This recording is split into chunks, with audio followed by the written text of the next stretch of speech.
2020 is go!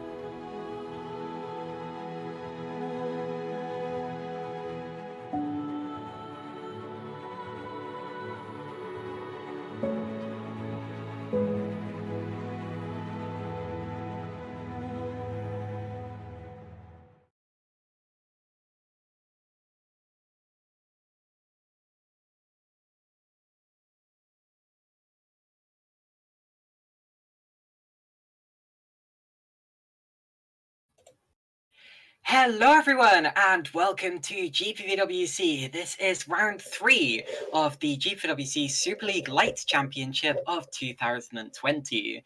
Today we're racing at the Istanbul Park Circuit, which is a circuit of course that was last used in real Formula 1 back in 2011, but is still very much alive within the GPVWC Simracing community. Hello to everyone tuning in on YouTube.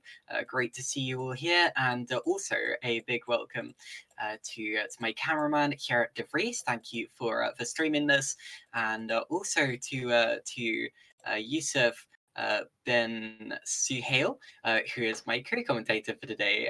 Hey there, Yousuf. Hey Caitlin, how are you doing? I'm doing okay, thank you very much. A little bit bored due to everything, not going on, but despite that, we've got some racing to watch today, so it's okay. How about you? Yeah, I guess same as you, but of course racing does always, bring a little bit more excitement to the mix. Always great that we can still commentate during these trying times, and of course bring some entertainment to those back at home as well. And heading into Istanbul, it's all eyes are on Liam de Vries. 2 wins out of 2. Can anyone stop him? Well, it's going to be difficult, especially since development is really starting to take shape now, and Cenobite have actually invested over 10 more development points than anyone else. They currently have theoretically the best car, with significant improvements being made to the diffuser downforce, the weight mass of the car, and also the pit tire change. So they've been feeding their mechanics their Weetabix, I suppose. Interestingly, the lowest team in terms of in terms of development points is Mars 1, and they're the only team to have developed the rear wing downforce. So we'll see how that ends up affecting them. They do have a new driver for today as well, Luke Maguire, standing in, and he was looking very, very quick in the testing times, despite the lack of development. So anyway, that's how things stand. But in terms of the championships, it's currently Liam de Vries leading by a long way, over double anyone else's points after 2 opening wins. Dari Tapper is second, followed by Pedro Mora.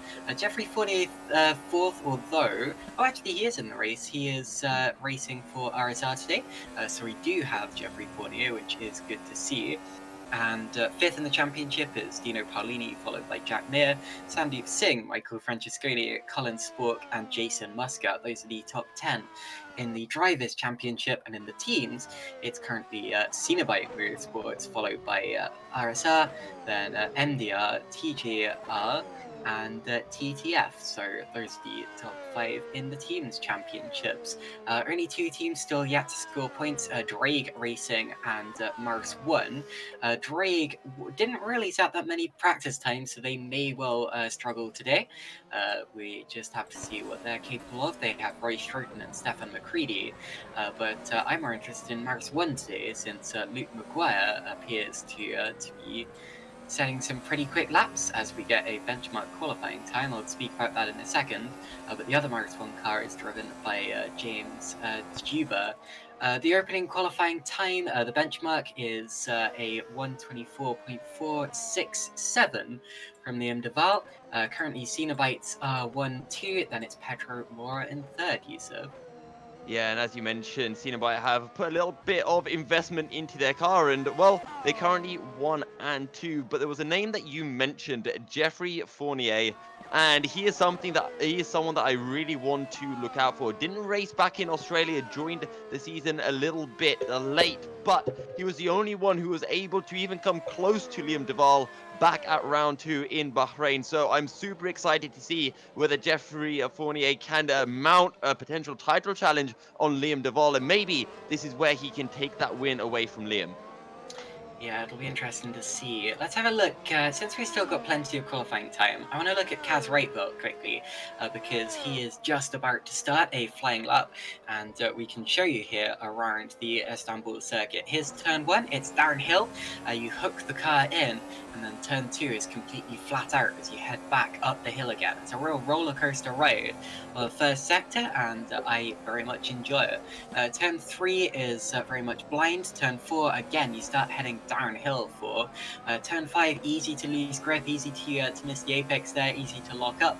And then you head through turn 6. Here's turn 7, again, uphill.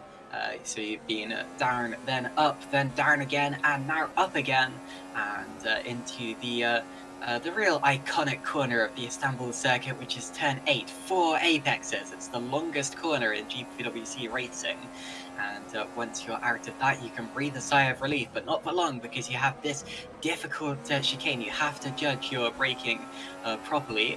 We now have a little bit of traffic coming up, although he will be getting a slight slipstream from that, and DRS as well. I think that may be Kaz's teammate there. But anyway, it is indeed. Towards the end of the lap comes Kaz through the final 3 corners, another chicane. And once you exit the final corner, it's important not to get on that AstroTurf on the right-hand side, because you can really spin up the rear wheels on that. And Rateville goes P16 with a 125.379. So that was a lap of the Istanbul circuit, and as we were watching that, the order has been changing slightly. Liam Duval is P1, followed by Luke Maguire, Colin Spork, Giuseppe Saracino, and George Sutton. However, Sutton has just gone back to the pits. Yes, he has just escaped on the road, so he's actually not going to get another opportunity to go onto the track. So that's the end of the day for George Sutton. But anyway, what do you make of that, going out of the session so early, Yousuf? It's interesting for sure. I mean, at least for him, he's put in a benchmark time. I'm not sure why he wouldn't want to stay out a little bit longer, get some more valuable track information into his head. Just so, I mean, you never know when you find that little bit of extra time that could make the difference of a few positions on the circuit. But Luke Maguire putting in a quick lap, and he's only a tenth down on Liam Duval, so it might not all go Duval's way tonight.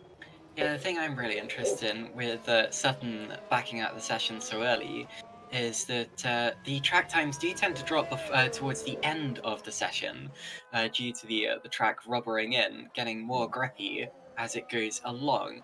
And of course, Sutton clearly has pace. He's one of the top 5 drivers so far, but since he's not going to be able to set another lap, he's going to drop well down the order at the end, I expect.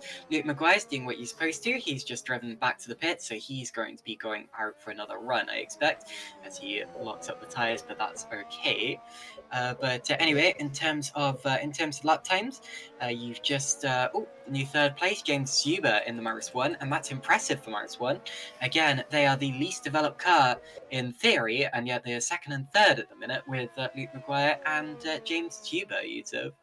Yeah, really good stuff from Mouse One Racing, Luke Maguire and James Tsuba right up there, really battling with Cenobite. Also, a big shout out to TTF BBR, Giuseppe Saracino. He's in 5th with Pedro Mora in 7th. And don't forget, Pedro Mora is a 3rd in the championship. So, and he's actually tied with Dowell Tapper in 2nd. And talking of Mora, he's just gone 3rd, so a good lap from Mora, 124.620, 3rd in the championship, 3rd in the standings. Now, I'm not sure whether he's, well, I don't think he will be going for a lap on this one. He didn't have the best of exits to turn 1, so he will probably be heading back to the pits. Lewis Bickers now goes P6 in the MDR car. He's 13th in the championship, so he would very much appreciate a good result this time out.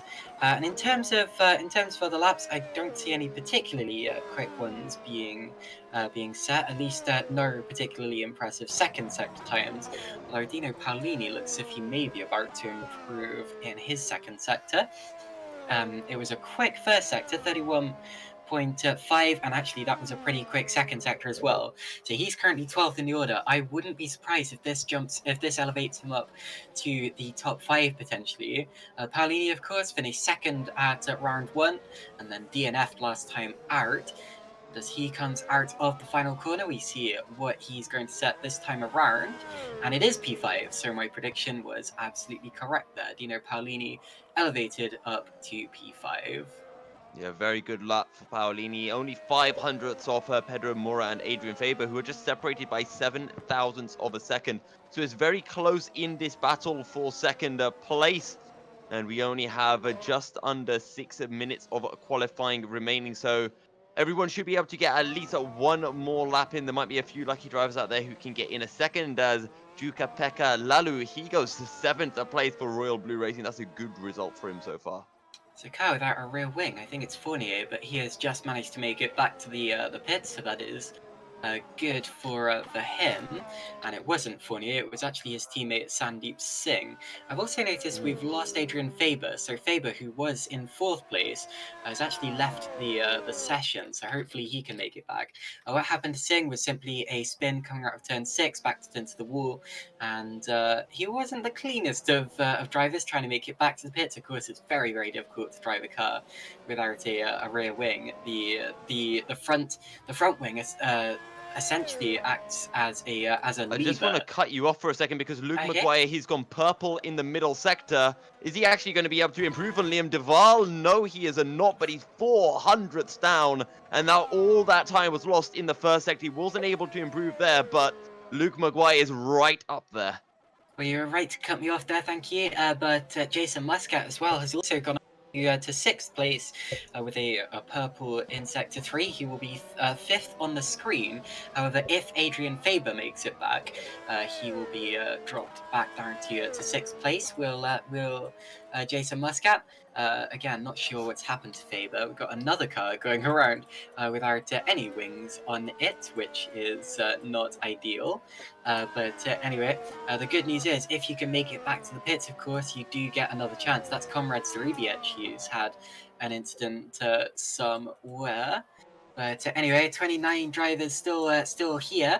Adrian Faber, the one that's missing. Luke Maguire setting up for a new fast lap, as Liam Duval actually. Has he just improved? Yes, he has. So Liam Duval, 124.434. That's a new fastest lap, and that's particularly impressive. There, he's heading back to the pits, I think. But yeah, that's going to be a tough one to beat. Yeah, and it's only a few hundredths quicker than his personal best, but a quicker lap nonetheless. Also, take a look at Pedro Mora. He's gone green in sector 1, and he's only a 10th off Luke Maguire as things stands, as he makes his way down into the chicane of 9 and 10. Gets on the powers early as he can, up into 7th gear, and of course flat out through turn 11. Line of least resistance and all that, and get ready to spot your braking point. It doesn't improve in sector 2, but there is still a chance that he can find enough time to snatch P2 away from Maguire. Back end steps out, and I think he's lost a lot of time into the final section here. Yeah, he's coming through the final couple of corners now, and across the line. Yeah, didn't improve on that one. He lost quite a bit of time in the 3rd sector. Did Pedro Mora? James Zuber's gone 3rd. Wow. James Zuber in the Maris 1, and again we have 2 Maris 1s in the top 3. Maris 1, of course, one of the 2 teams yet to score a point, and they have brought out the big guns in terms of their driver lineup today in order to attempt to improve. Previous rounds, of course, we've had other drivers taking those seats and not being able to deliver. But anyway, fantastic results there for Maris 1 so far. Still only provisional, still drivers could improve. But yeah, that is Keep an eye looking on Michael pretty good. Francesconi. He's gone green in sector 1 and 2. Might be enough to pull him into the top 10 here for Francesconi. Across the line, Oh, what's it gonna be? He goes pole. Are you kidding me? That is an insanely fast final sector from Francesconi. that lap wasn't even on my radar because he was P17 before that, and as he crossed the line, jumped up 16 places, 124.378. Goodness me, I was not expecting that one to be that fast. But yeah, wonderful lap from Francesconi. He always surprises me. Both TG Racing cars are now in the top 10 with Muscat in P8, but Francesconi there, half a tenth of a second faster than de Vries. De Vries will get another attempt. He's setting up for his final flying lap. Luke McGuire also appears to be setting up for his final flying lap as well. So we could have a shootout here between de Vries and McGuire in the late stages. Keep an eye on Paolini. He's also going quite quick as he makes his way into the final sector. He's gone personal best in sector 1. Oh, Oh, no! there's a car. Well, That's cost him time, surely. surely, yeah. There was a car parked directly. It was perpendicular to the track, and did manage to disappear before Paolini came through. But surely Paolini was distracted by that, and he has lost time. Dino Paolini did lose time in that third sector there, and whoever that was pointing across the track, he's going to feel well, Paolini's going to be going to feel pretty aggrieved about that one. I think it was Sandeep Singh, but I'm not entirely sure, so don't quote me on that. But anyway, de Vries and McGuire now on their final flying laps. McGuire purple in the first sector, fastest of anyone. This could be a pole position setting time for Luke McGuire. Jason Muscat jumps up to 4th place. He can't do any better than that unless he is on another lap, which I don't think he is. Liam de Vries has gone even faster than Maguire in the first sector by 0.03 of a second, so it's going to be so tight between these two for pole. They're already 2/10 quicker than Francesconi in that first sector. And Maguire's getting a slipstream now. Maguire is getting a slipstream from James Zuber. He's going to the outside line, and that's surely going to benefit him there on the straight. He'd have got a few crucial extra miles per hour from that, and he's going to set his lap before de Vries. Through the final corner comes Maguire. What can he do? Will it be ahead of Francesconi and de Vries? Yes, it will be. Luke Maguire sets provisional pole. Francesconi can't do any better. He's in the pits. Liam de Vries now coming through the final couple of corners. He was faster in the first sector, not fastest in the second, and as he crosses the line, it is. And has he run out of fuel? I think de Vries may. No, he did. I think he did cross the line before he backed off, but it was not an improvement. So de Vries there stays P3. David Krupa jumps up to P4. Is anyone else still on a lap? Jeffrey Fournier is coming through. Yep, Jeffrey Fournier, 3 corners to go. He's currently only P13, and the driver who finished second last time out, he will be pretty disappointed with that. But here we go, final corner for Fournier, and P12, so not as good as we saw him do last time out. Hygo Poom cross the line, only P20 for him. And that's the lot. So it's going to be Luke McGuire on pole position, followed by Francesconi, de Vries, Krupa, Muscat, Zuber, Bickers, Mora, Paolini, and Mayer, the top 10. We'll give you the full order as we go to the formation lap. Not entirely sure about outstanding penalties or whatever, but I think you pointed out to me before the race started, or before the weekend started, does Luke McGuire potentially have a penalty hangover from last season? I don't know. I don't think it would have been me who mentioned it. I am not aware of that. Yeah, I have no idea for you there, Caitlin. But yeah, crucially, the Liam de Vries party has been crashed well and truly, not even on the front row of the grid for Cenobite Motorsports. It's Mouse One Racing and TG who take that front row of the grid. Also, really good result for TG. Jason Muscat rounding out the boys in 5th place, and James Zuber in the second Mouse One Racing car. He's down in 6th. So big points on offer for TG Racing and Mouse One. I may have completely imagined that about McGuire. I'm not entirely sure. I'm just trying to check, but I'm not sure how. But anyway, don't But yeah, we're going to be heading into the warm up now. So a final chance for drivers to really just gain a little bit of extra practice on the track with that full fuel load as well, and just get those final sighting laps in. Right. Yeah. Cameraman seems to think that he might have a penalty, but anyway. Another thing to note: Adrian Faber did manage to make it back for the end of qualifying. He ended up P9 after all of that.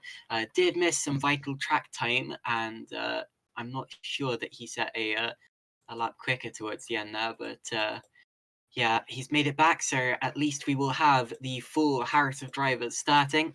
All 30 of them, and all 30 of them set laps actually. The last of those was Stefan McCready, who was about 6/10 off Ben Horrell, who was second to last. But anyway, we now have a short warm up session before the start of the race, and this will be the last chance for drivers to feel how their cars are going to be handling at the start of the session. Yeah. And I believe actually that I may have lost connection to the server since I can't Oh see no. anyone. Something else I want to bring up as well, Caitlin, is this battle for second place in the championship. It's headed by Dow Topper with Pedro Mora and Jeffrey Fournier right behind. But Dow, he's qualified all the way down in 17th place. So he's not even in the points right now, and this could be a big, big hit to his championship run. Yeah, of course, it's difficult to say what the battles are this early in the season. We're still only in round 3, although, of course, yeah, points still just as vital now as they will be throughout the whole season. But yeah, definitely some drivers not doing quite as well as we'd expect them to in qualifying there. Also, Jeffrey Fournier only managed P12. Dino Paolini looked promising, although he had that DNF last time out, so he's got some ground to make up as well. And you'll notice actually, if you look at the championship standings, we have 3 drivers on 20 points, tying for fourth position. Because of course, Jack Mayer also on 20 points. The difference there is that Fournier and Paolini, they both have a podium, but no other finish.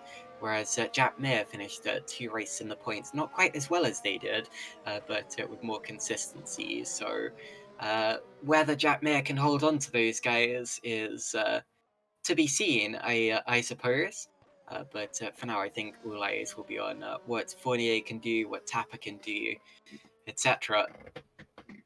Yeah, and I remember back in Australia when I was here in the casting booth commentating with you, Caitlin, Lewis Bickers was having a great battle. He was on the back of Jack Mayer for so long, and we were wondering, are these two going to battle? Are they going to let each other through? And, credit to them, they did have a bit of a scrap between them. So good to see Lewis Bickers back on form, out qualifying his teammate as well, and hopefully he can get back to the strong form he showed in Australia, whereas in Bahrain he was only able to get 15th, just that 1 point going to his name. So in the top 7, let's see what he can pull out in the race. Yeah, so Liam Deval, of course, double anyone else's points, double that. 27 points ahead. He has enough advantage that even if he was to DNF today and Dowie Tapper or Pedro Mora was to win, he would still be leading the championship. That doesn't mean by any means that it's over, though. It is still very, very early in the season. Anything can happen, and we're not entirely sure yet who's going to make the full season and who is not intending to. Of course, we know Jeffrey Fournier last time out was saying he wasn't sure if he was going to do any more races in Superleague Lights, so I was relatively surprised to see him back today, although also pretty glad of that.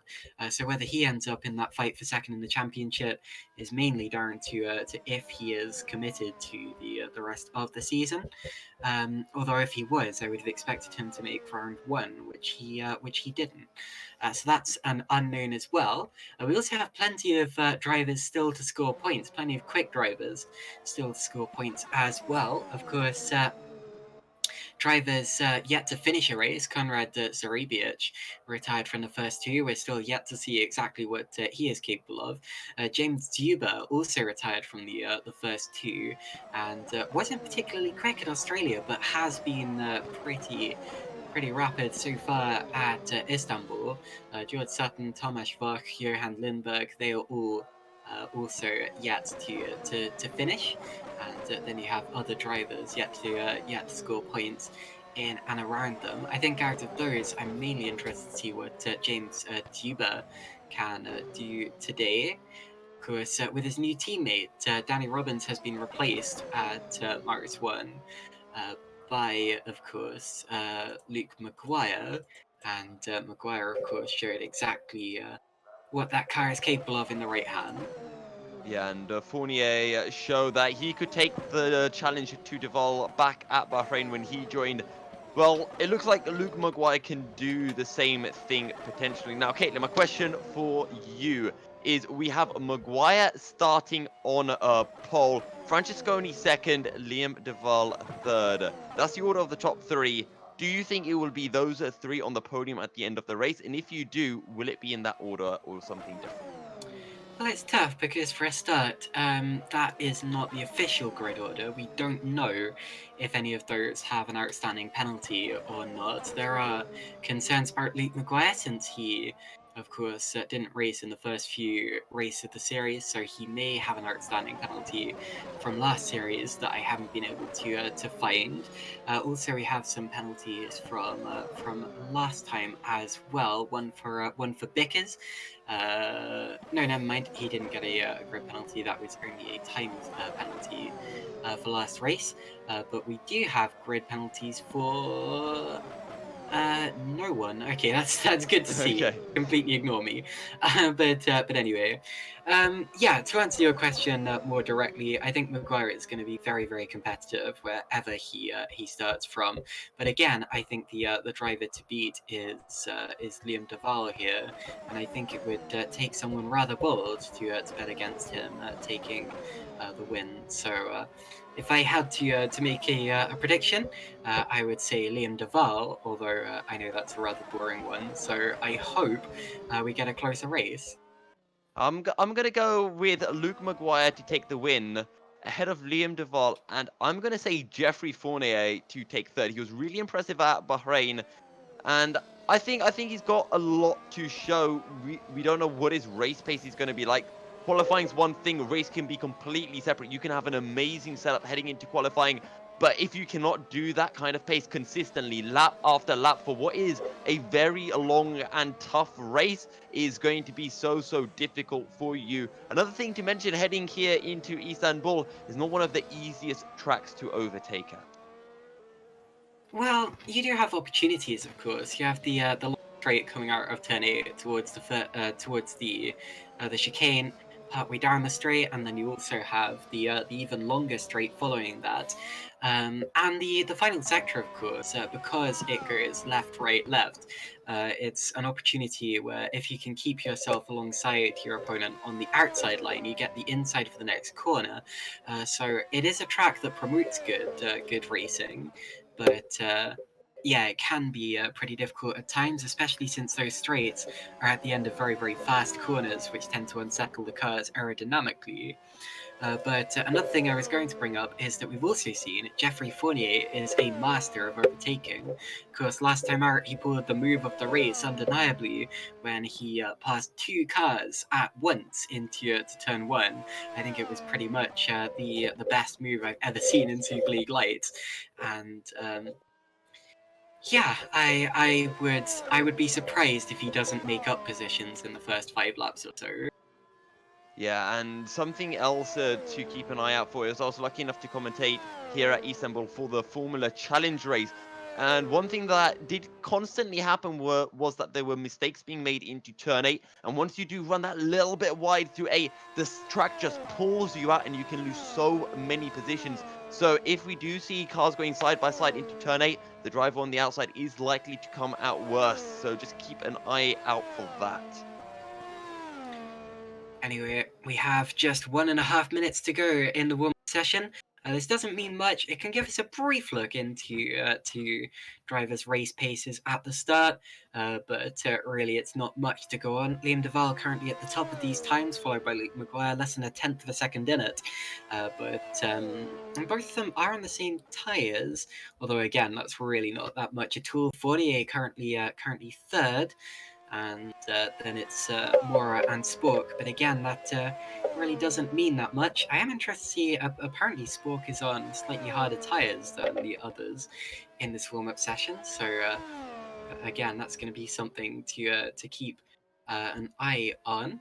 But anyway, still very, very difficult to tell, and several drivers, of course, not going out at all in this session. Saracino, Schroten, McCready, all of those not electing to leave the pits because it's not mandatory and it doesn't affect the starting order. But anyway, drivers just preparing for the start of the race, and then they will be going at it for I think it's is it 75% or 80% of a full Super League race.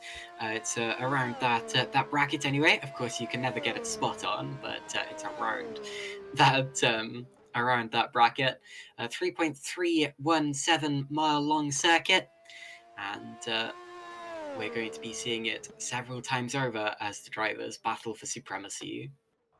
Yeah, another driver to watch out for in the race is, of course, going to be Dow Tapper. Second in the championship and didn't have a great qualifying result, starting down in 17th, and maybe him alongside Jeffrey Fournier will be able to make those inroads, but of course, all eyes are going to be on the likes of Luke. I almost said Luke de Vries for a second. Luke Maguire and Liam de Vries, as Liam de Vries, of course, your championship leader, 2 wins in a row, will be looking to make it 3, and Luke Maguire, well, he's shown how quick he is. Pole in his first race, if I'm not mistaken.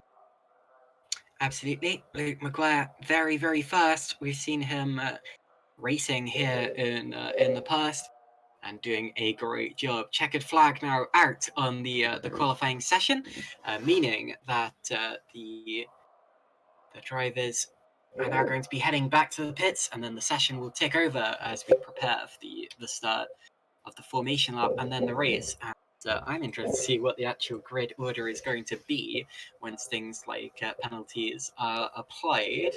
We don't know for certain of any grid penalties at all, so the only one I'm wondering about is does Luke Maguire have one from last season, potentially? Our cameraman, Gerrit de Vries, seems to think that he does. Anyway, best of luck to everyone, says the race director. The session ticks over now, and and he does have a penalty. Luke Maguire will be starting from P11. So Francesconi will be on pole position, followed by de Vries, and Luke Maguire has plenty of positions to make it up through the order. So that is confirmed. Luke Maguire did have an outstanding penalty, a 10-place grid drop from last season. So your order will be Francesconi, followed by de Vries, Krupa, Muscat, Zuber, Vickers, Mora, Faber, Paulini, Meyer, Maguire, Spork, Fournier, Kosmala, Lalu, Saracino, Tapper, Sutton, Pregosa, Clip, Poom, Grek, Wook, Schmidt, Schroten, Singh, Reichfeld, Saribiec, Horrell, and McCready. That's 30 drivers. And Yousuf, what do you make of Luke Maguire starting from P11? Well, I think it's going to be absolutely fantastic. We've got the fastest driver on the grid starting outside the top 10. Could you have asked for more excitement heading into round 3 of the GPVWC Superleague Lights? Liam de Vries, though, this is, well, a welcome opportunity for him. If he can find a move on Francesconi in that opening lap, he'll be trying to pull out that, that characteristic pace that he's shown in the first 2 rounds, just to try to extend as much of a gap as quickly as he can.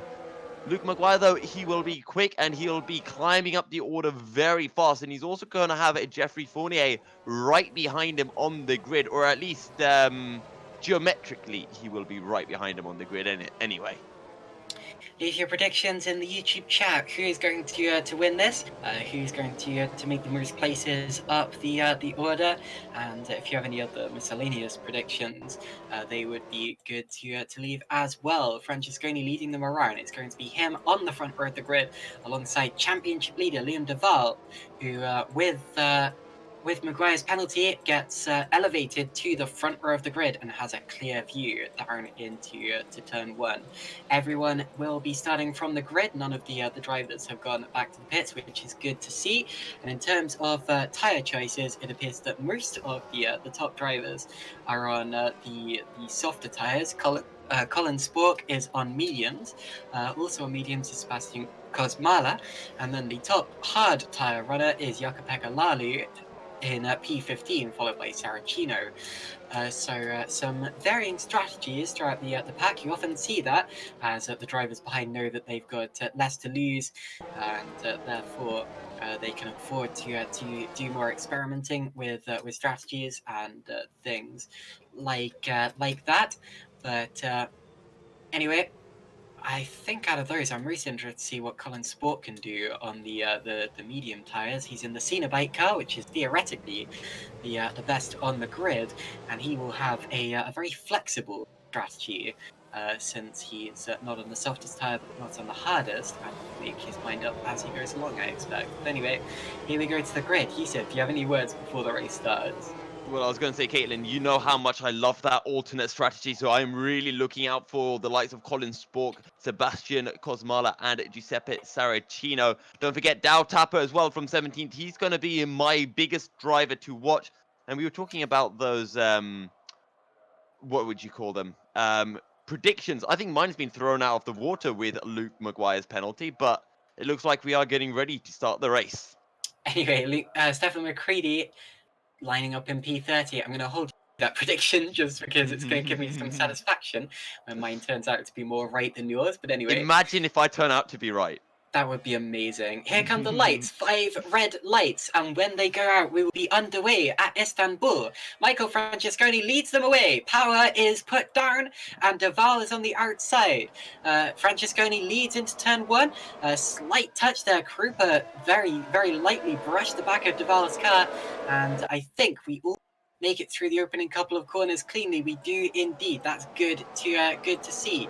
Up towards the middle sector of the course, everyone's still on the road, and Francesconi still leading from de Vries, Tuba, and Muscat. So going on back down the order. Paolini losing some places. Sport losing some places on the medium tyre as well. And now Fourier going around the outside of Paolini. Mayer getting up into 9th position. He's jumped.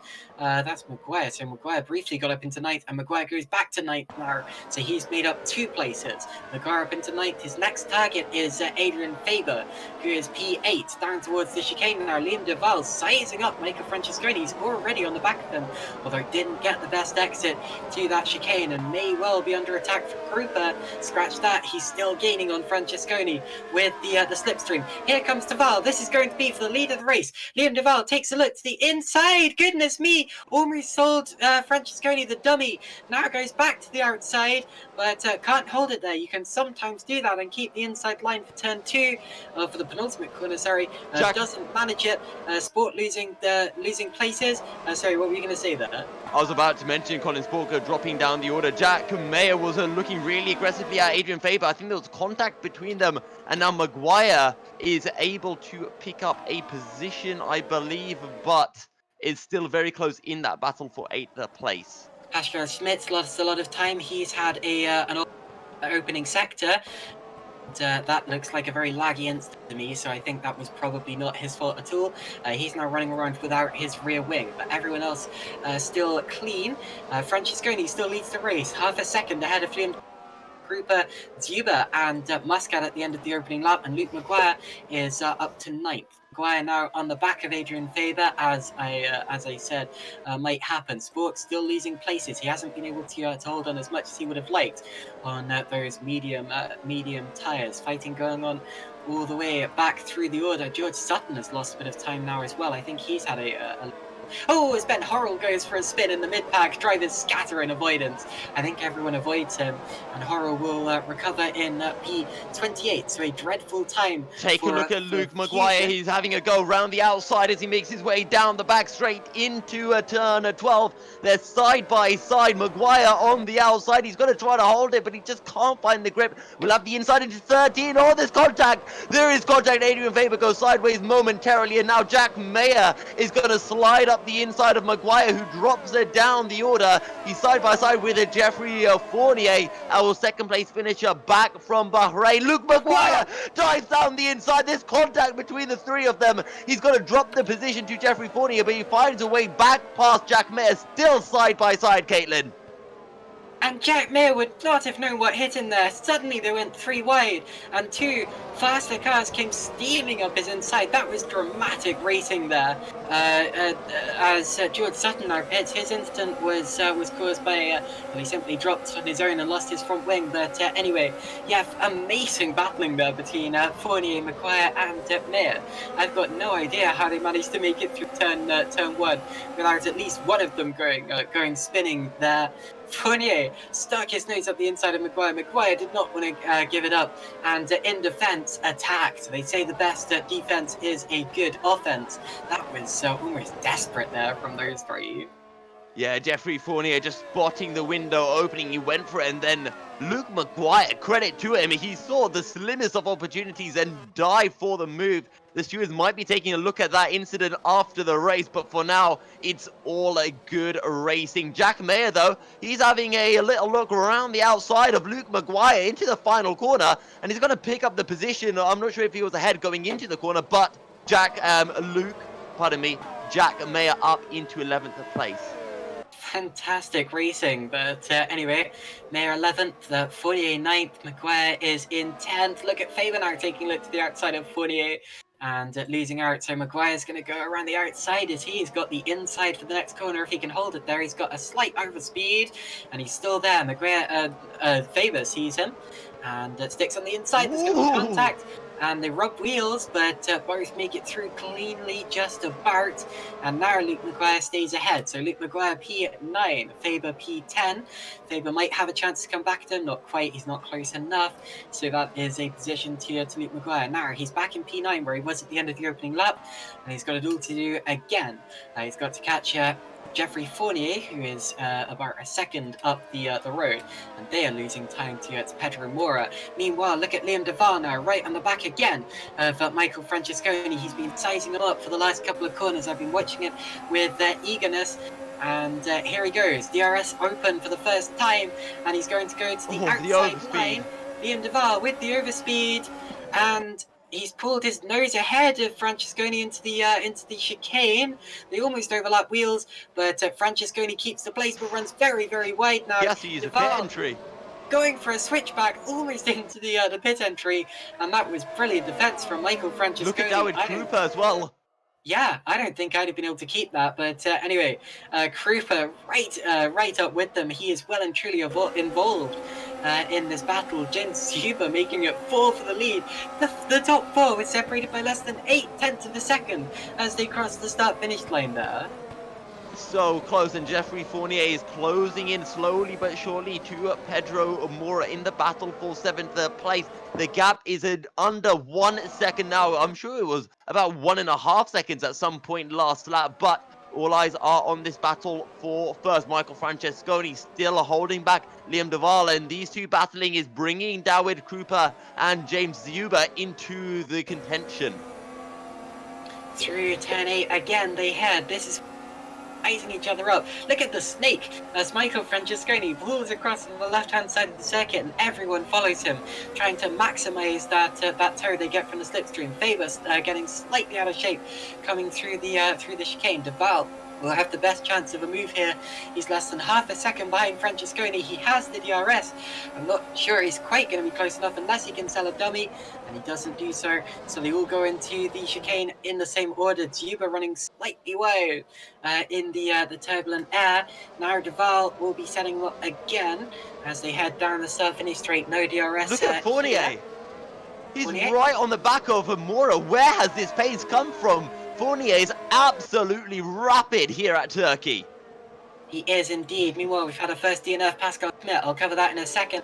But we're still watching this lead fight between Francesconi, de Waal, Krupa, and Zuber, with Bickers only a second behind them as well and catching. So Bickers might well get involved, and he's bringing Muscat, Mora, Fournier, Maguire, Faber, all of those with him. It may end up being 10 for the lead here. This is a fantastic chain of cars sneaking around and properly going for it.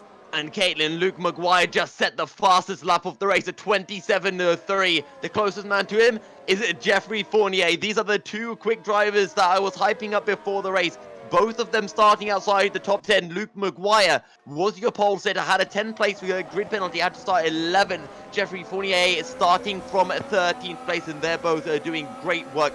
Don't forget Dow Tapper as well. He's in 12th and on those medium compound tyres, so he could be an outside shot for some big points tonight. And here goes de Waal. De Waal to the outside of the leader again.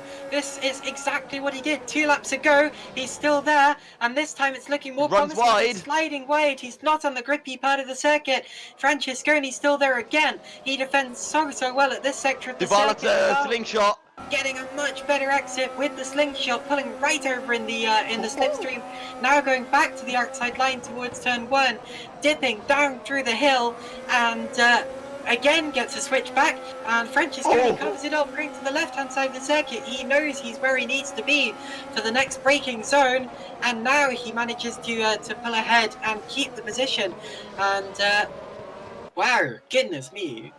Wow, what insane racing from these two up at the front. Michael Francesconi right alongside the pit wall heading into turn 1. This is absolutely... And Maguire's crashed. Maguire is out of the race. Maguire has retired. Our pole sitter has crashed out all by himself. There was no contact. He simply dropped it on the grass and he's crashed out of the race. Luke Maguire becomes our second retirement, and that is gutting for the driver who was fastest in qualifying. Oh no, that is absolutely heartbreaking for Maguire and for Mouse 1 Racing. He was in for such a good result, but the race must go on. And Liam de Waal is still on the back of Michael Francesconi. He's a little bit further back this time round, but he's really closing in with that DRS into the final chicane as Francesconi goes defensive once again. And now de Waal is less than 0.4 per second off the back of Francesconi, like he has the last couple of corners, last couple of laps in fact, more like, but not close enough this time around. Just had a look as well at what happened to Schmidt. He was simply too far back and called it a day. So that's the end for both of those two. And Luke Maguire, goodness me, he will be kicking himself after that one, especially since that is the best chance that Mouse 1 have had of scoring significant points so far this season. They do have James... Fournier dives down the inside. He makes contact with Pedro Mora down into turn 6. That was aggressive from Fournier, but I think that was acceptable. Jeffrey Fournier with a massive dive into turn 6. He makes it work. He's up into 7th, and now he can start hunting down Jason Muscat for TG Racing. I feel aggrieved if I was Mora, but anyway, I don't think it was penalty worthy, so if I was a steward, I'd let that slide. Oh, I am a steward, never mind. But anyway, Jeffrey Fournier up into 7th position. I genuinely completely forgot that I'm race steward for this series, but anyway. So anyway, that's okay. But Lewis Bickers now gets the... No, that's Juba on Krupa. So Juba now going to the outside of David Krupa towards the final chicane. And we've seen a pattern emerging over the last couple of laps, which is if you get on the outside for that corner, it's just not as grippy out there because you don't have the rubber. Not as many cars go over that section of road, and it's very difficult to keep your car alongside your opponent's car for the next corner. And even if you do, they still have the advantage for the last corner. Yeah, and if you go into that final chicane on the outside and your front nose is not ahead of the other guy's front nose, you are not going to make that move work. But look at Jeffrey Fournier. He's past Pedro Mora around the outside of 5. He's going to go for the same move into 6. There's more contact with Jason Muscat, and Jeffrey Fournier pulls off the exact same move he pulled onto Pedro Mora, and Fournier is up into 6th place. Now the important thing there is that Fournier did have an overlap with Muscat coming out of the corner. score. That was very much fair. It was robust, but it was fair from Fournier. This is great driving from the Frenchman. Of course, we know he likes to overtake, and he is doing it once again today as he flies up through the order. He's now up into P6. That was a really, really good move on Jason Muscat there. Muscat losing out, although it could have been so much worse. That was very, very close. Now Tuba's going to go for it again on Krupa. He's going to get his nose in front coming up to the final corner. He's going to get pretty much his whole car in front, but again, he's on the outside, the less grippy part of the circuit, and he keeps it there, but well, Krupa still going to be ahead. He's still going to have the advantage as Maya now goes side by side with Mora. They bang wheels and Maya gets back up into 9th.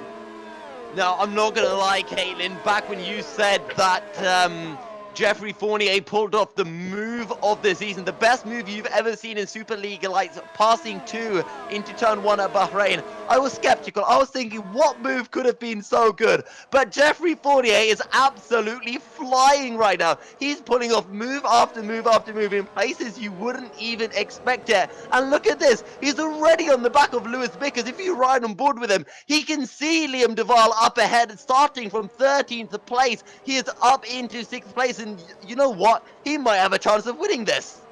He might. At this rate, he's absolutely flying up the order.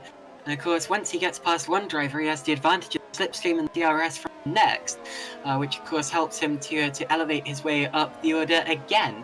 But anyway, the important thing is now, we've spoken about the DRS chain, where each car has a second or less of an advantage to the car in front. Now that's actually now been broken because Duval is 1.5 seconds ahead of Krupa. Now he is getting the DRS from Oh, but too, here but comes no Fournier again. He's looking down the inside into the final sequence of corners, and he pulls it off as well. Lewis Vickers does not go defensive. Fournier up into 5th place. That's wonderful. Absolutely wonderful from Jeffrey Fournier. He's probably been the driver of the race so far for me. But anyway, P5 he is now. He sets the fastest lap in the process as well. 27.2. That is incredible. Tuba and Krupa still fighting ahead of him as well. Tuba had another going up towards the chicane, but again found himself on the outside line. Duval, of course, also still attacking Francesconi. He now has no one in his DRS behind him, meaning he may have a bit of pressure lifted off him, a bit of breathing space maybe to attack full on. But anyway, third retirement of the race now. George Sutton has given up, so that is the end of the day for one of the Fusion cars. Okay, I'm late. I know you can't see me, Caitlin, but I'm bouncing up and down with excitement. Jeffrey Fournier is so quick. He's already within a second of James Zuba. I'm not gonna lie. Why is this man not just in the plane of Super League? He is so quick in the race. It's disgusting. I agree, to be honest. Of course, he is a Super League race winner, and here comes Juba now. Juba on the outside of Krupa. And contact, and they bang wheels, and goodness me, that was robust. Krupa's now going to run wide. He's on the dirtier part of the circuit. Oh, Fournier! That was very, very close there. And Fournier right on the back of them, and he gets the slingshot, and he's now in the DRS of Juba. Could he get 4th place here? He's going to the inside of turn 1. This is a place where he has made moves in the past. Makes the dive bomb. Through goes Fournier. He's up into P4. There is no stopping this man. Jeffrey Fournier, P4. And now he is chasing down David Krupa as P3. I can guarantee we're making new Jeffrey Fournier fans today. But anyway, what a drive so far. As contact between Poom and Ragosa, they're fighting over 17th position. They're going through turn 2 now, both still pointing in the right direction somehow. Tapper almost passes Mora. These two quite similar in terms of points in the championship. They're just ahead of Dino Paolini now. There are battles going on absolutely all over the place. They're explosive wherever you look. And yeah, this is fantastic racing here at Istanbul. What was that about Istanbul being a difficult track to pass on? Well, Jeffrey Fournier has proved me completely wrong. To be fair, though, he is the one driver who's making all of these moves. So, absolutely fantastic battling. I think my main point was just heading into that final corner. It's just so difficult to overtake unless you get a really good run on someone as I was just on board with Pedro Mora. Jack Mayer really closing in onto Jason Muscat, heading into the final chicane. He's too far back to really go for the dive. Yeah, here you go out to the final corner. Oh, Fournier down the inside! He's gone down Wow. the inside of Krupa in the final corner. They're side by side onto the start-finish straight, Caitlin. Wow, they are. They're absolutely side by side. Fournier, you know he's going to break later, and he's on the podium. Geoffrey Fournier, his P3. David Krupa had no answer for that. That was amazing. Fournier saw his chance at the final corner, dived up the inside. Krupa saw him coming, luckily, and through went Geoffrey Fournier. He is so fired up at this point, but he now has his biggest task yet because he doesn't have DRS. For the first time in the race, he needs to break free of the DRS from Krupa behind. And if he wants to have a chance of winning this race, he is going to have to absolutely fly to pull down that 3-second advantage. He's 8/10 up the road already. Powered by RSR. I want to be powered by RSR. That's some good stuff right there. Oh! Krupa slides. Juba's going to get it here. Surely. Juba on the outside line. Actually, I'm not sure he will, but he gets breathed on the grass. Juba is off the road. He's in the runoff area, and he's going to recover in about 10th place. He's dropped. He's 9th and 10th, and here comes 11th Dawe Tapa, and that was James Juba being nerfed off the road by David Krupa there. I have to say, unfortunately, that was Krupa's fault. And a lap ago, of course, they made contact at the end of the previous straight, so these two not having the best of times, fighting with each other. Krupa's still in 4th position there, but anyway, Deval and Francesconi separated by less than 0.4 of a second. How Fournier 3.9 seconds back. Was he quicker than the others on that lap? Not quite, although he did have to pass a car into turn 1. So I think the next lap is going to be more representative of what they can do. Alexander Ragosa into the pits. That's relatively early from him. He's the first driver to stop on those super soft or on that softer compound of tyre. So not sure why he's pitting so early, but anyway, and more contact further back. Matthew Klipp going off the road. He had a slide on the exit turn 1. He was touched from behind by Ben Horrell, and then touched again with Tomasz Varkwell trying to rejoin the road. And those drivers, despite being out of the points paying positions, but this is one of the races where you really do not know where to look. The exciting Superleague Lights races I've commentated on in a long time, possibly ever. Liam Deval now slipstreaming Francesconi again with the DRS. Again, not quite close enough, but still, this is a proper battle for the lead. Don't be fooled by the fact that Deval hasn't got past Francesconi and hasn't launched a full-out attack for the last couple of laps. He is pushing as hard as he can, and this is a proper scrap. Francesconi is reacting to Deval. You can see it in the body language of his car. Deval is reacting to that in body language as Francesconi, meanwhile, his Fournier, that last lap, he was faster than the top two, not by quite as much as you'd expect. It's going to be a while, I expect, before he gets onto the train of them. I think his next opportunity will probably be in the pit stages. But let's face it, even if he finishes P3 in this race, it would have been a mega drive from Geoffrey. But anyway, I'm more interested in, at the moment, between the lead scrap between Francesconi and Deval, because this could change at any moment. Yeah, and for those of you who are wondering how all of this affects the championship, Dawe Tapa came into this race in 2nd place. He's all the way down in 10th right now, so it's going to be Fournier who jumps up into 2nd ahead of Jack Mayer will jump up into 3rd ahead of Pedro Mora, and then Dawe Tapa and Dino Paolini will drop down to 6th place, and maybe Francesconi could jump ahead of quite a few of these guys as well. Final couple of corners for Francesconi and Deval. Crossing the start-finish line again. The gap between the two of them has never been 0.6 of a second. I don't think it has been since the very start of the race. We've got our first main pit stop to Pedro Mora coming in the pits. Oh, so does Geoffrey Fournier as well. Well spotted there. So lap 15 of 47. Sorry, lap 16 of 47, I should say. So Fournier on the softer tyre again, so that means he is going to be two-stopping, because you have to stop for a second compound of tyre, and to be honest, I'm not too surprised by that. Istanbul is a circuit relatively high wear. When I raced here in the academy, so we pretty much all had to make a pit stop, and as a result, I'm not really surprised to see drivers two-stopping in this race.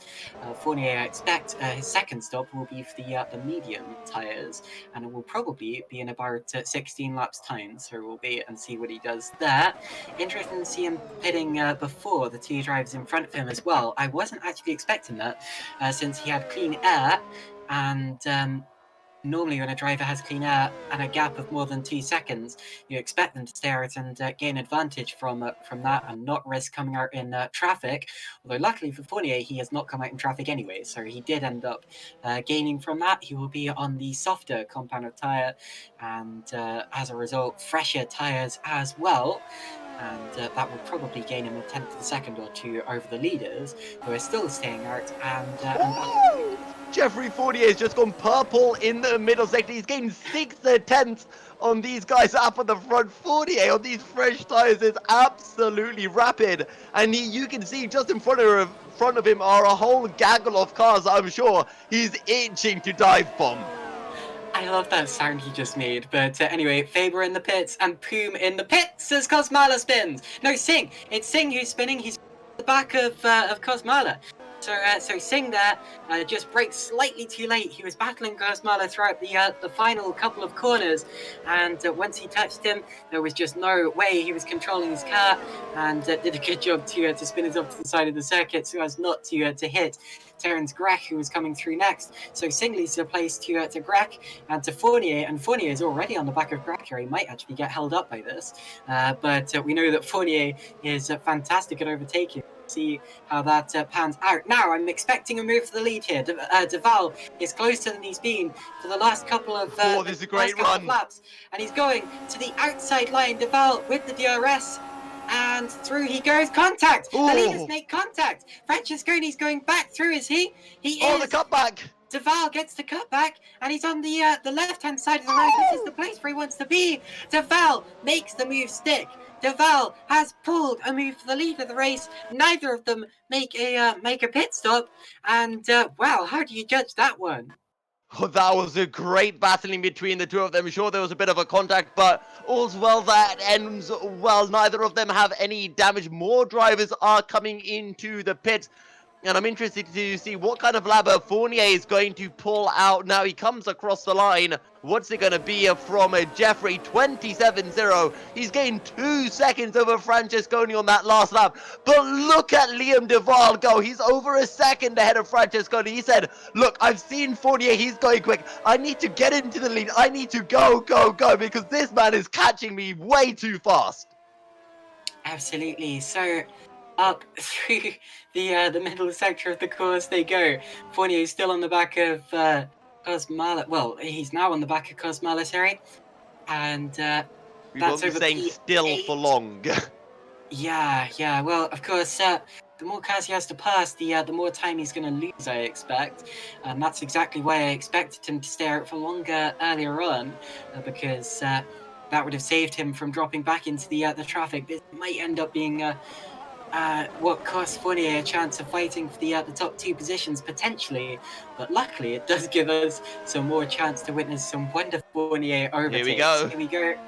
Slipstreaming and DRS, and he's going to go to the left-hand side. That's the best place to go at this point. He's not even opened the DRS. Why is that still closed? Actually, is it? I'm not entirely sure there. No, it is open. Never mind. That's just me not quite being able to see it properly. And he goes through into 8th position, which will soon... Liam de Waal has pulled 1.5 seconds in 1 lap from Francesconi. This man's really got to hurry up. 27.4 last time round. He's only 2 tenths slower than Fournier. And Liam de Waal is saying, Yousuf, I know you think Jeffrey Fournier is fast, but don't worry, man. I got this. Absolutely, but anyway, he's 1.7 seconds up the road now. Another pit stop on that last lap. Quite a few people came in. Paolini was one of them, and he's actually gone onto the medium compound of tyre, so not going for another set of Caitlin, softs. are you ready to get excited again? Because Jeffrey Fournier is just close up to the back of Saracino. There's only 3 tenths separating them as they make their way through turn 8 now. Always, but anyway, this. Oh yeah, 48 at the inside of Saracino again. And surely that's... Oh, they rub wheels and he's gone through. Yeah, that's done and dusted for Fournier. This is... De Vries into the pits and Francesconi follows him in. Where will they come out relative to Fournier? I'm guessing there's going to be about 2 seconds separating the pair of them. It might even be closer than that. Yeah, both of them into the pits. So De Vries and Francesconi having in the pits. Muscat also in. So where do these three come out in relation to Jeffrey Fournier? That's going to be the most important part of this. Francesconi leaves his box. De Vries on the... De Vries on hard tyres. So De Vries on hard tyres, Francesconi on mediums. That's surprising from De Vries. I expect he'll be... Fournier's jumped them! Fournier takes the lead! Fournier's got through! Jeffrey Fournier takes the lead of the race, and he did benefit. I wasn't expecting him to. I thought he got held up too much, and that is why his... goodness me, that's why his overtakes were so important there with the slower cars. He had to do that, and yeah, he's in the lead of the race. He's on soft tyres as well. He's going to have to pit again. De Vries, I'm not sure if he will because he's on the hard tyres. So this is interesting strategy for De Vries. Francesconi probably will have to pit again. But goodness me, Jeffrey Fournier has gone from 12th to 1st. It doesn't matter if you're not it doesn't matter if you're a Liam de Vries fan. It doesn't matter if you're a Francesconi fan. It doesn't matter if you don't like R Factor 2. All that matters is Fournier is making this race so exciting, and he is so quick, so many overtakes, and now he's ahead of De Vries. He has the effective race lead. One more pit stop. Can he make the 2-stop work, Caitlin? Wow, so this race now I expect is between Fournier and De Vries. Can De Vries make the one-stop work if that is indeed what he's planning? Can Fournier pull enough of an advantage to stay ahead when he makes a stop? That is what's going to be important here. But look who's up ahead of Jeffrey Fournier here. That's Colin Spork. That's Liam de Vries' teammate. And he is not going to be making it easy for Fournier. But then again, Fournier won't be making it easy for him either. So, Lally still leads, he's yet to stop. Spork is second, he's still yet to stop. Fournier has the effective lead, he has stopped. He is probably the race leader here, ahead of Liam de Vries. Although, of course, De Vries may have an advantage in terms of strategy, that's still yet to be decided. It is very much not over yet. Fournier could win this race, but so could De Vries. Francesconi, I'm afraid, appears to have dropped back a bit too far. I think the best he can probably hope for is second. And Spork's gone off. Spork has gone off the road, and he's going to lose out now to both Liam de Vries and Jeffrey Fournier. That was just a mistake from Spork. He ran slightly wide, got it over the curb.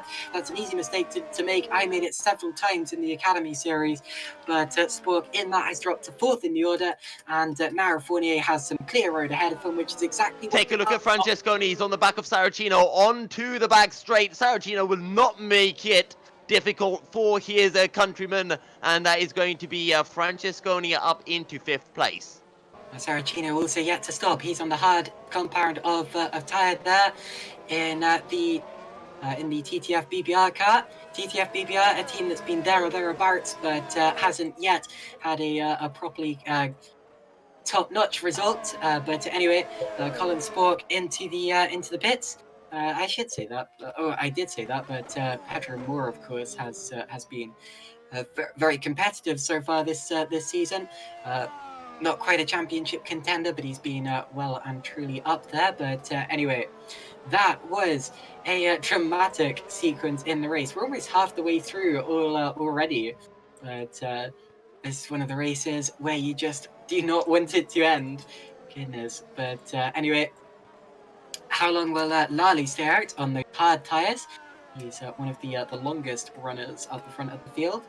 Fournier is catching him. He's 5 seconds back. doesn't really affect things in terms of the overall order. De Vries sticking with Fournier relatively well on these hard tyres. Definitely better than you'd expect, although he does not have DRS. So he's dropped out of DRS range, and I expect Fournier probably will start to pull away from him. But actually, I wouldn't be surprised if De Vries does have an advantage in terms of strategy here. I wouldn't be surprised if De Vries does end up being the effective leader in this race, but let's give Fournier his moment in the sun here. He has been driving absolutely wonderfully, and of course, still one of the top 2 contenders for the win here. Yeah. Now, a pit stop here at Istanbul is about 20 seconds long, and currently Fournier is gapping De Vries by about a half a second a lap. So, hypothetically, if he stays out for another 10 laps, that's going to be a 5-second advantage, and then he'll pit onto a new set of tyres. So, the gap's going to be around 8 seconds, then it'll jump up to 12 seconds, and De Vries will have about 15 laps to catch that gap, and he'll be on fresh tyres compared to Liam De Vries' old hard tyres. So, sorry, just taking a quick drink of water because I'm so. This is dramatic. But anyway, goodness me. Ben-Suhayl slightly aggrieved in the YouTube chat. I think he was screwed over a bit by an MDR car. So we'll see what happens after this. Of course, reports happen after the. You might want to keep an eye on Dow Tap. He's right on the back of Lewis Bickers, and he closes in. He goes to the inside before Bickers can cover it off, and that is going to be a Dow Tapper up into 8th place. Absolutely, Dowie Tapper up into 8th place there. Lewis Bickers, another one of those drivers still yet to stop. I was going to say, Ben-Suhayl out of the race, and if he feels he was aggrieved by another car, he can report it after the race. I should correct that actually. Lewis Bickers, I think, has stopped. He pitted on lap 18, so I was wrong there. He's just going for the one-stop strategy as well. Also on the hard tyres. Yeah, indeed, he did make his stop, so I was wrong there. And that was a move for position there, with Dowie Tapper climbing up into 8th place. Good job from Tapper. And I'm expecting him to pull away for the time being, since he is on much softer tyres, and they're both about the same tyre life as well, since they both pitted on the same lap. Yeah, also Liam De Vries, he's matching Fournier's pace, albeit a 10th or 2 off, so he's doing exactly what he needs to get Cenobite Motorsports their 3rd win in a row. And to be fair, Michael Francesconi is carrying a lot of pace as well right now. So good stuff from all of those affected top 3. Also, Jukka-Pekka Lalu, he's on that one stop as well. So he's probably going to be pitting onto those medium tyres in 5 laps time or so. So he's going to be in a decent position as well, and he'll be feeding out around that kind of 11th or 12th place spot. And speaking of those guys, Sandeep Singh, he's just been passed by Dino Paolini for 12th place. Just found the incident between Hurl and Jack Mayer. It was so Jack Mayer lost his front wing and had to make a pit stop. That's why he's now running last. Two of them were banging wheels for a very, very long time. They were going at it for corner after corner after corner, and then they came together. So I'm sure the stewards will have a look at that after the race. But anyway, yeah, that was pretty clumsy driving for both of them, I'd say. I think it was. Well, I'm not sure about the actual the ending incident, but the incidents before that were 50-50. They were both leaning on each other far too much, and I think when you get drivers beating each other up like that, that's always going to be the end result. But anyway, again, these stewards will look at that after the race. I just want to keep an eye on Pedro Mora as he tries to hunt down our man Sandeep Singh. He's very close as they make their way onto the back straight here. Tapper now passing Grach, so Tapper going up into P5 ahead of Terence Grach. And Grach is yet to make his stop. Oh, behind them, Kosmala and Bickers side by side. Kosmala around the outside. Can Bickers actually find a slingshot as they make their way into the last corner? He'll give it a shot. Sorry, that's Kosmala looking for the slingshot, pardon me. Yeah, well, he gave it a shot, but still P8. There's Bickers, of course, P7. Terence Grach running a long stint on these medium tyres. He's doing a very good job, actually. His time's really not dropping off. His last lap, 128.3. His previous few laps have all been in the 127s. Those are actually really, really quick laps. So Terence Grach, despite not having made a stop yet, still keeping those tyres alive, and still, well, didn't have any match for anything to say for Derry Tapper coming through, because Tapper's in 26s at the minute. But despite that, Grach not losing too much time at all, and if he goes on the softs towards the end of the race, which I expect he will, then that would be probably the best one stop that anyone could pull. Also, Fournier, he's coming to say hello to Lalu, and as my dad would say to me, Yousuf, thank you very much for warming up my seat. I'll take that now. Geoffrey Fournier around the outside and up into the lead of the race. Yeah, didn't lose too much time passing him at all. Did slightly away, and into the pits comes Jukka-Pekka Lalu. So Lalu realizes his time in the sun is up and makes his stop. So he, of course, led for plenty of. How many laps did he lead for? That would be interesting to see. 1, 2, 3, 4, 5, 6. So he led for 6 laps. And from the hard tyres, he will go onto the mediums. Yeah, now let's see where he feeds out. He should come out around Adrian Faber. Actually, no, he's going to come out much further behind than that. So I guess my estimate of how long a pit stop was just a little bit off. And the best named driver in the sport are alongside Pedro Mora, who's going to go around the... Oh, God, they touch! And off goes Mora, and Lalu just about saves it. Mora places in that. Singh and Juba are fighting just behind them. Singh and Juba side by side. Juba, of course, is running right up the order in the early stages. Not entirely sure where he lost so much time. I think something may have happened to Juba. He actually had a contact with, I can't remember who it was, but he definitely had contact with someone in that, that four-way battle for the lead, I think it was. Oh, you're right. I remember. Yeah. He got... Excuse me. Juba recovering. He's up into P12. And Jukka-Pekka Lalu there did a good job to hold that bunch up. Although Pedro Mora did end up a little bit in the weeds, I suppose. Just ever so slightly. So, a lap at 27 of 47. Your standings currently are Geoffrey Fournier leads from Liam Duval. He's got a 3-second gap to your championship leader. Michael Francesconi sits in a third. He started on pole position. Dow Tapper in fourth ahead of Terence de Grech. Lewis Bickers, Sebastian Kosmala, Jason Muscat in eighth for TG Racing as Adrian Faber and Dino Paolini complete the top 10. So Bick is now on the back of Grech, who is still yet to stop. Grech really running very, very long on these on medium. What was his last lap? He was in the 128s again. He's really not losing that much time. This is impressive. Oh, as Kosmala and Faber go side by side. Faber kicks out the rear end and gets through, does he? He's going to have... Oh, no, that's bad. Kosmala in the wall. That's a big, big hit. Kosmala loses his front and rear wing, and he is going to have to make a pit stop. That's an accident for Kosmala. And, yeah, they were just... Well, they were both sliding through that... Sorry? It looks like a Formula Ford car now, doesn't it? It does. Well, they were both sliding through that corner. I think the racing instant, really, because they both didn't really seem in control. But yeah, big hit for Kosmala, and that's going to damage his car badly. It will indeed. Now, Dino Paolini will claim that position and is on the back of Adrian Faber as they make their way onto the back straight. How much is Dino Paolini's closing speed? It's a fair amount, and he closes right in onto the Allied Esports man.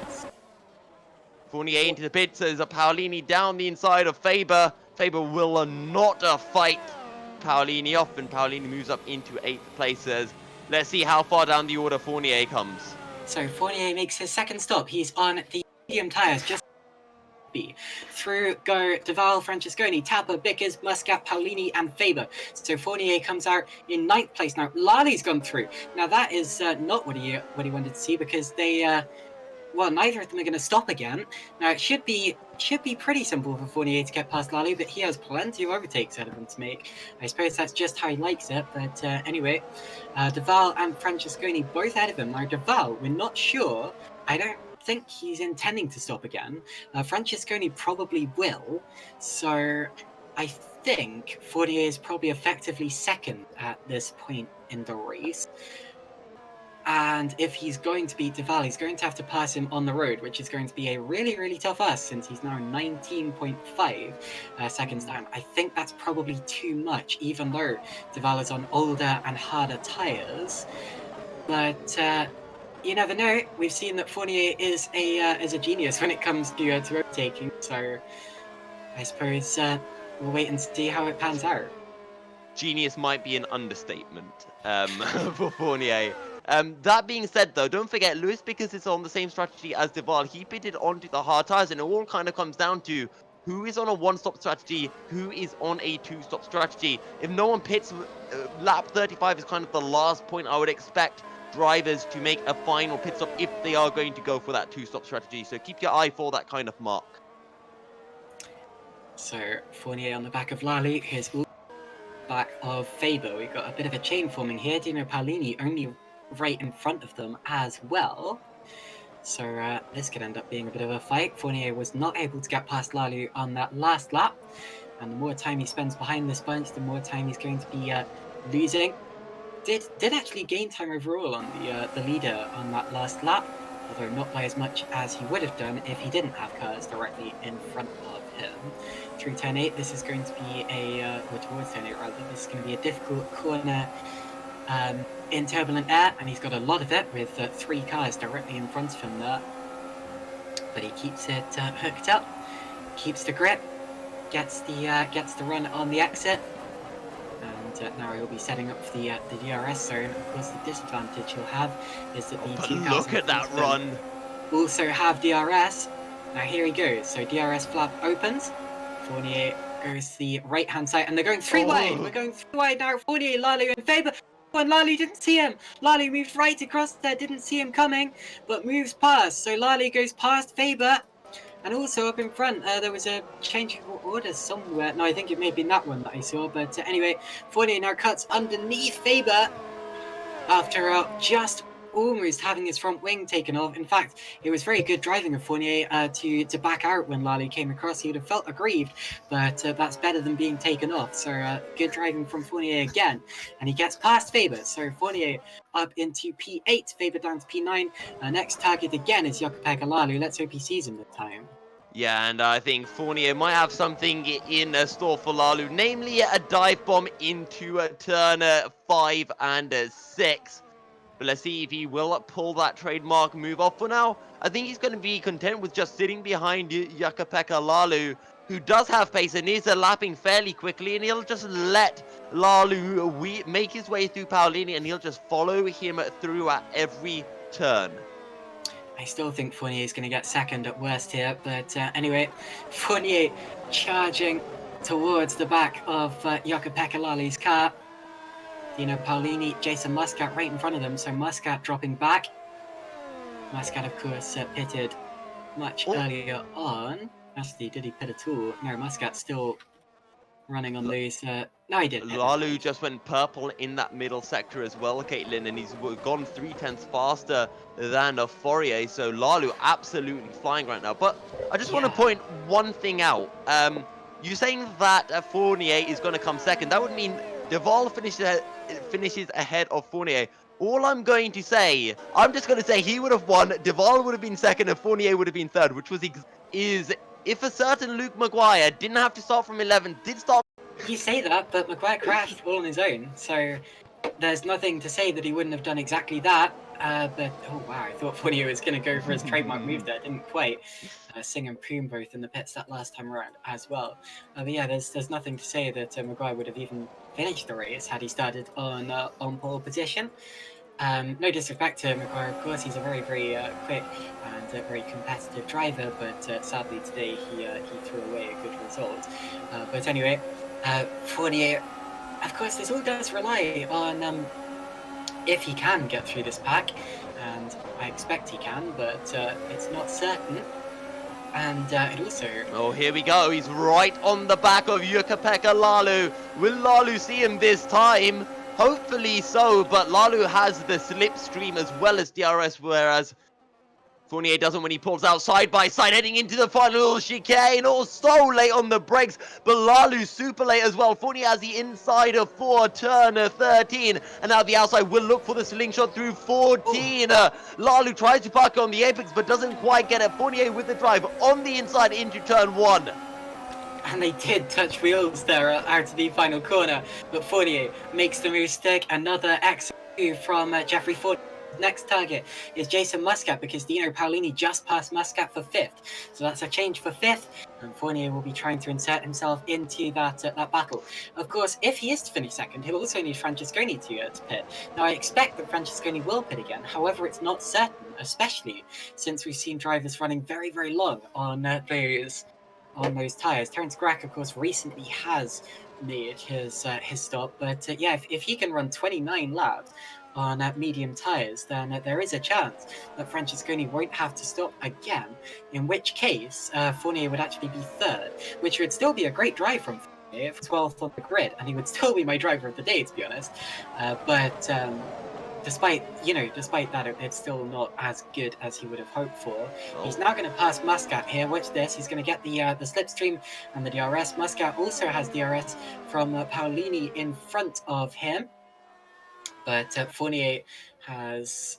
Actually, I'm not sure if he will pass him. He has the brakes. Oh, that was good. That was very, very good. Covers him off, shuts the door. That was a really good move there. Dewi Tapper into the pit. So that means that Paolini will be 4th and Fournier will be 5th at the end of this lap. Dewi Tapper going on to soft tyres as expected. He will be running to the end of the race. And now it's between Paolini and Fournier for 4th position. Lewis Vickers is only just up the road as well. That is going to be the next change of position, I expect. Yeah, and I think Francesconi and Duval are both going to go to the end. Francesconi on those medium tyres, we'll have to see whether they lose their pace. At the moment, not happening. Duval and Francesconi both lapping in the high 26s, low 27s. Very even on pace. But Fournier is on the back of Paolini, and Lewis Bickers is only a further 3 seconds up the road, having what would be his best performance for Mayer Downward Racing. We've just had a crash for Kaz Rateville. Now, he spun in exactly the same place as Luke McGuire did, although managed to keep it out of the wall.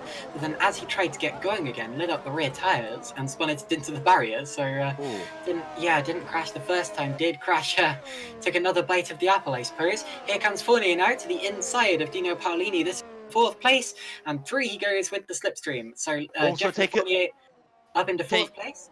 Take a look behind Lalu, so looking for the same move. He goes down the inner side of Jason Muscat. That's Lalu up into 6th place.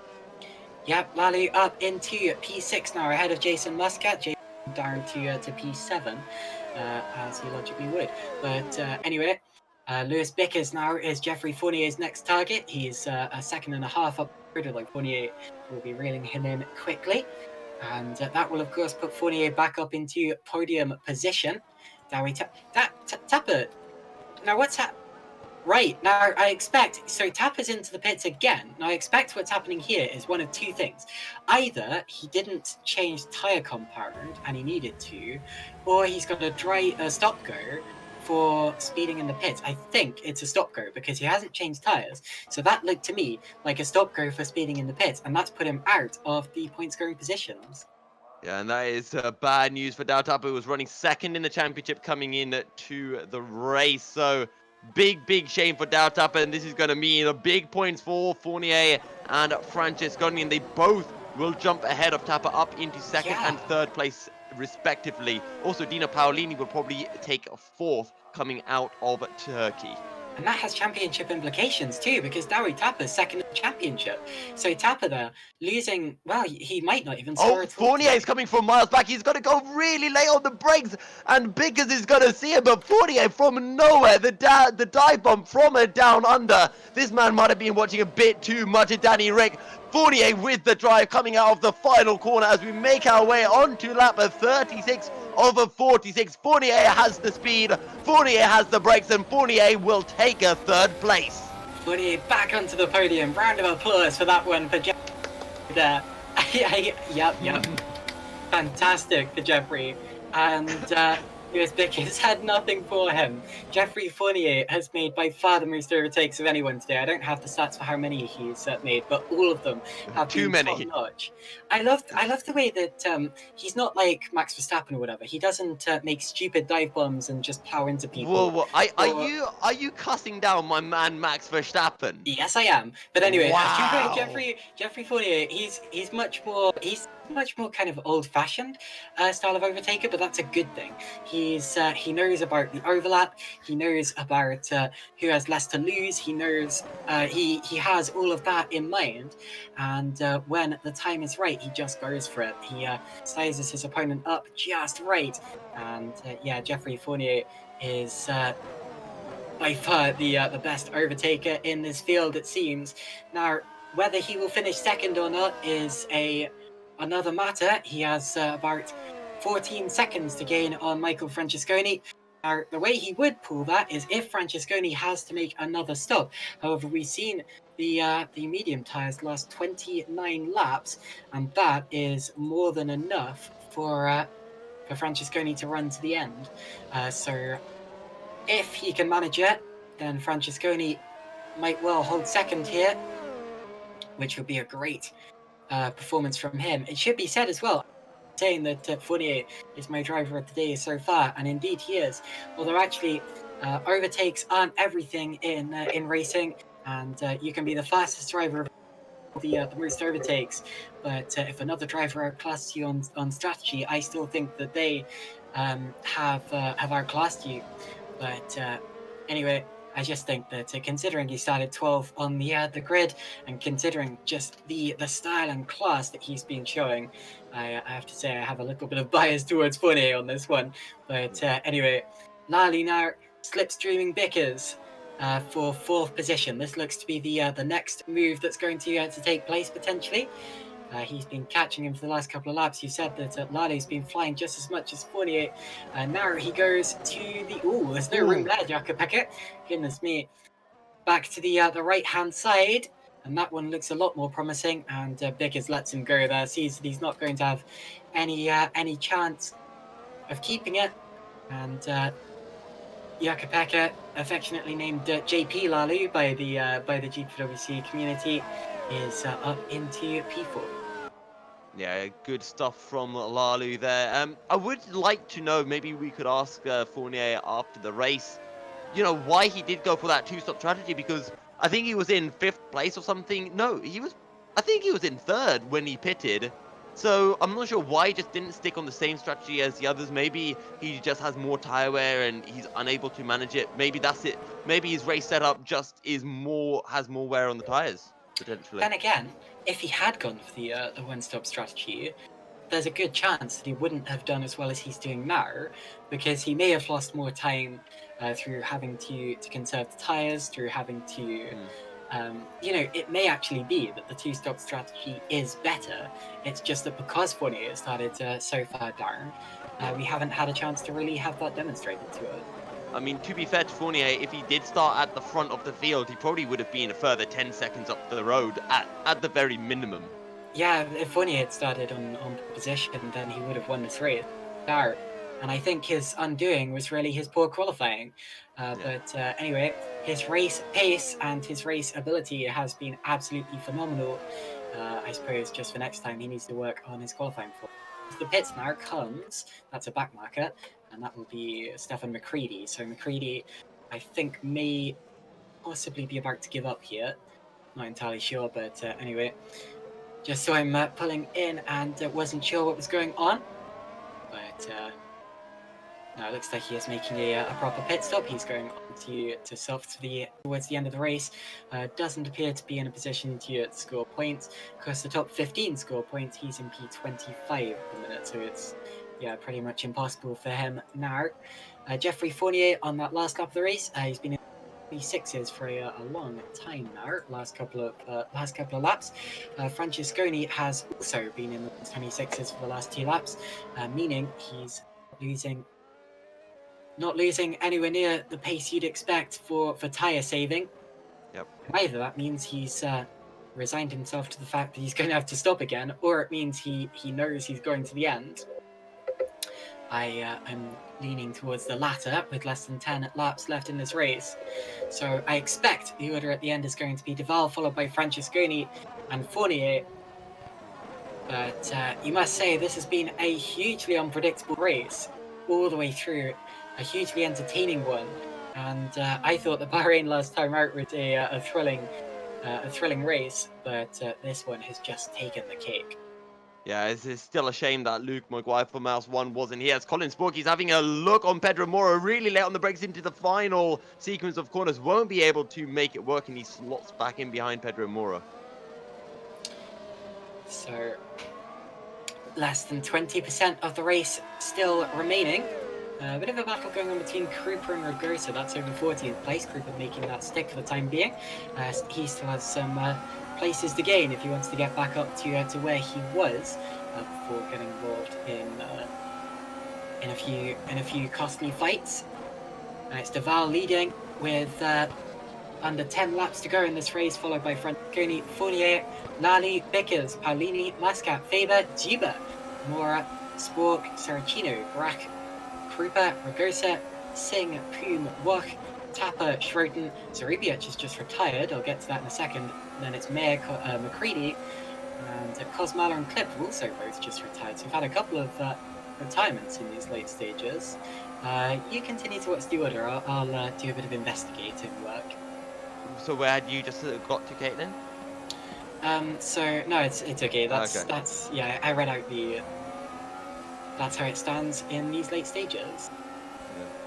So keeping an eye on Dino Paolini. He's right on the back of Lewis Bickers. These two are on the same strategy, although Lewis Bickers on a harder compound of tyres compared to Paolini. So maybe those hards are going to come towards him a little bit in these final few laps of the race. Fournier is closing in on De Vries and Francesconi, but it's only by roughly half a second a lap, and it's just not going to be anywhere near enough.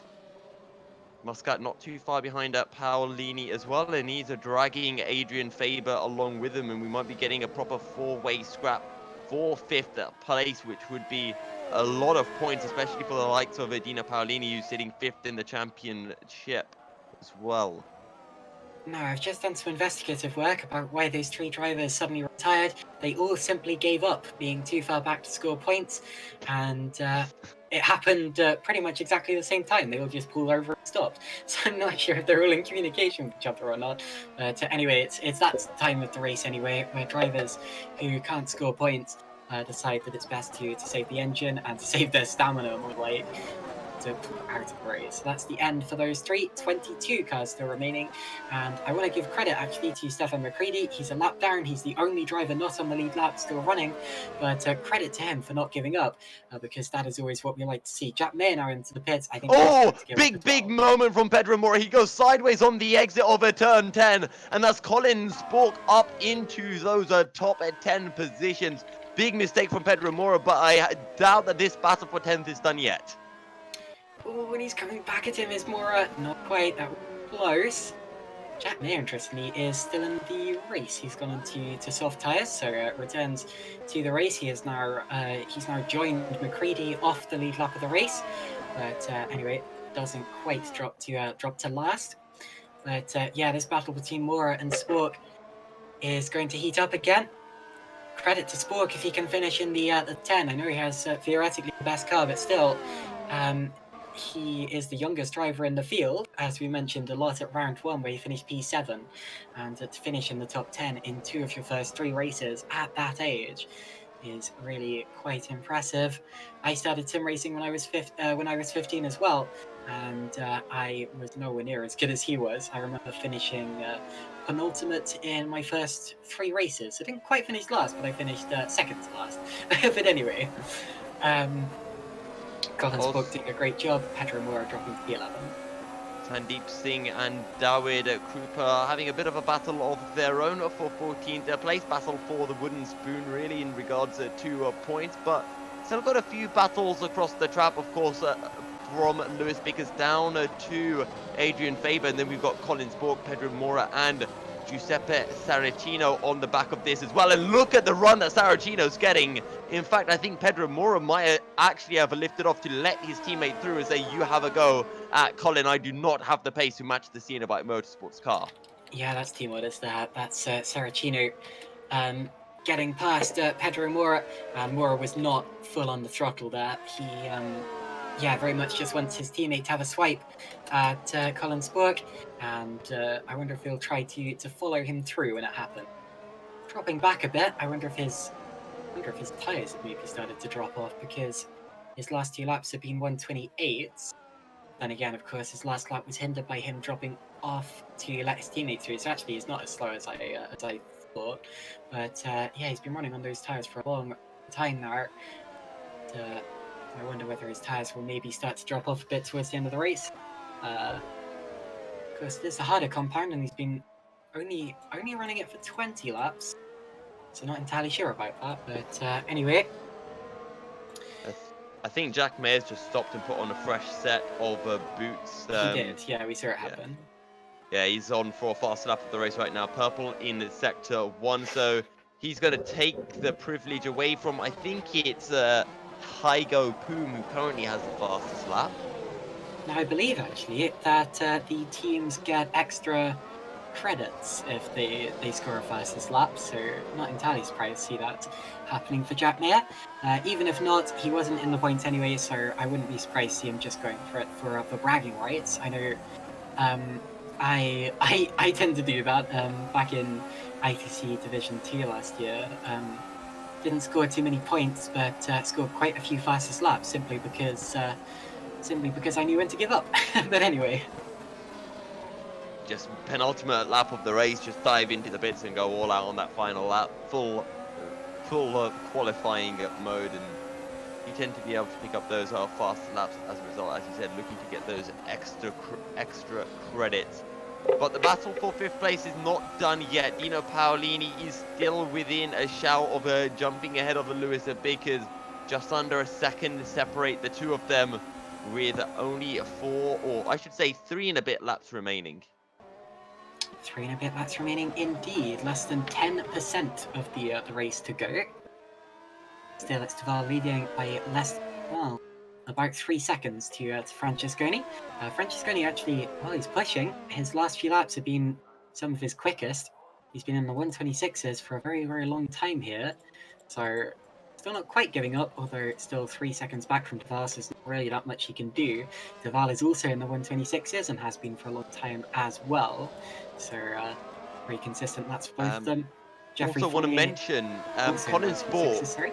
Colin Spork's been catching by about 8/10 a lap onto James Zuba, and now he's within a second. In fact, he's pretty much on the back of Zuba as they start lap 45 of 47. So I think Colin Spork can get into those single digits here. So he is, and we also have a 3-way fight. Scout and Adrian Faber. A slipstreaming range of them as well, so it's a 4-way fight for P5 as it stands. So some exciting battles still going on in the order in these late stages, even if the lead fight seems to be pretty much done and dusted, with the top 3 all setting consistent laps. It's still very much not over for P5. Also, shout out to Jakub Lali. He started well down the order, but his one-stop strategy has worked so well. And from P15 on the grid, he is going to finish P5 in this. So great drive from Jakub as well. So we've had some brilliant performances from Liam de Vries, from Michael Francesconi, both of those making the one-stop work brilliantly, from Jeffrey Fournier, who has simply been a sublime racer today. Jakub Lali, classy strategy, very well executed, and he is another contender for driver of the day, to be honest. If you can avoid going crazy about Jeffrey Fournier's overtakes, which I'm a sucker for drives like that. But anyway, Lewis Bickers is still fending off Paolini, Muscat, and Faber. Colin Spork also driving a wonderful race, and he has just passed James Huber for 9th place. Yeah, and now it's going to be Saracino's turn to find a way past the Mouse One racing man. Mouse One having a torrid day after picking up pole position with Luke Maguire. Of course, he had a 10th-place penalty. He had to start down in 11th place, and after making good inroads, spun on his own accord and resulted in DNFing after what could have been almost a certain podium result. Jack Mayer's now dropped down to the back of the order, so I wonder if he pitted another set of softs, or in fact, I think he did. Yeah, I think he pitted for another set of softs, so he's been in to set up his car for one final attempt at the fastest lap. Now, Vickers chased by Paolini, chased by Muscat, chased by Faber. They're about to kick off, I think. Paolini going for 5th. Goes to the outside line, has the slipstream. We are heading towards the final lap of the race now. Paolini through to P5. Vickers has nothing to say about it. Jason Muscat, I expect, will attack as well. They're all on the softer compound of tyre than Vickers. Vickers on the hards, the others on the mediums, except Faber, actually. He's on the hards as well. And Spork and Tuber following them. They're also both on hards. Final lap now for this chain of cars. And they're going to fight to the end, I expect. Yeah, I'm sure they will. Also, don't forget in the constructors, it's very close between TG Racing and Powered by RSR. Only 10 points separated RSR from TG Racing coming into the round. Indeed. So, Paolini followed by Vickers, Muscat and Faber heading up towards turn 7. And then the famous turn 8. Oh, Saracino's lost the back end. Saracino just lost the back end trying to close onto Zuba. He's going to drop behind Pedro Mora. Terence Grech goes through as well. Yeah, no, he was hit by Grech. They came together. So that was a collision. No, it was before that he spun off his own accord. Did he? Okay. I'm pretty sure he was hit by Greg, but anyway, now behind them, Krupa and Singh battling for that final points paying position. But here comes Liam Duval out of the final corner.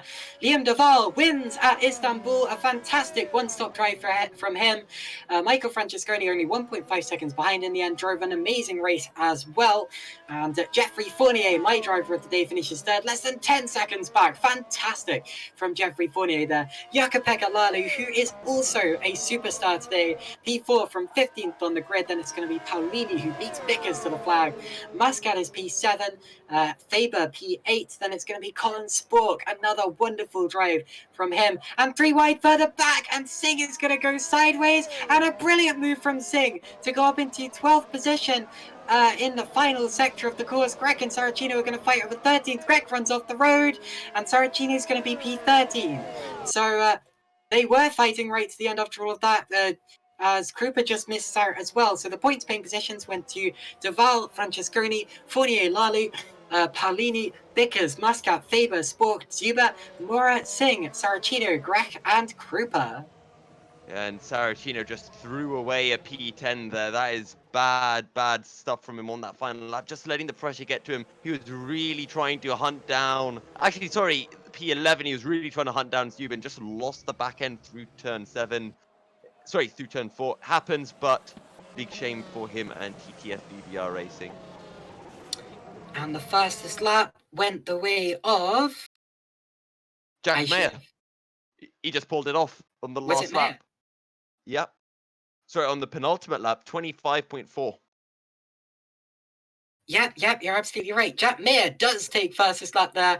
He doesn't score any points for it, but it's fastest lap none the less. So there you go. Good job from Jack Mayer. He had a disappointing race. He had contact with Ben Horrell earlier on, which really screwed up his race. But anyway, he recovered. Well, didn't really recover, but anyway, still managed to finish the race with something to take away from it. Anyway, the non-points paying positions went the way of Hygo Poom. Dreadful day for his team, for Zederic. Neither points.